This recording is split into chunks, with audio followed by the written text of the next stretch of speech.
குளிர வைத்திரே. மனதுருக மாறுதலால் குளிர வைத்திரே.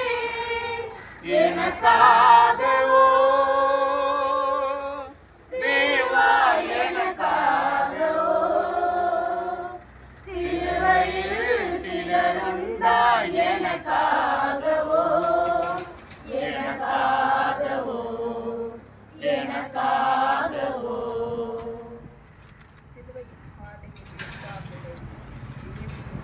எருசலேம் மகனின் ஆறுதல் போகின்றார்.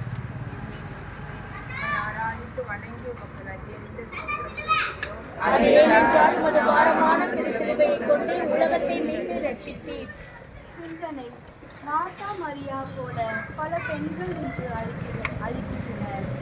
ஆனால் இயேசு தன் வேதனையில் அவர்களுக்கு ஆறுதல் கூறுகிறார். இயேசுவின் வார்த்தைகளே தளர்ந்த உள்ளங்களுக்கு ஆறுதல் தரும் சிறந்த மருந்து. ஜெபம்: எங்களது சொற்கள் மற்றவர்களை காயத்தை ஏற்படுத்தாமல் நம்பிக்கையும் ஆறுதலையும் தர செய்தருளும். ஆமென். எங்கள் பேரில் தயவாயிரும் சுவாமி, எங்கள் பேரில் தயவாயிரும். எங்கள் மேல் தயவாயிரும் சுவாமி, எங்கள் மேல் தயவாயிரும். மனித விசுவாசத்தினால்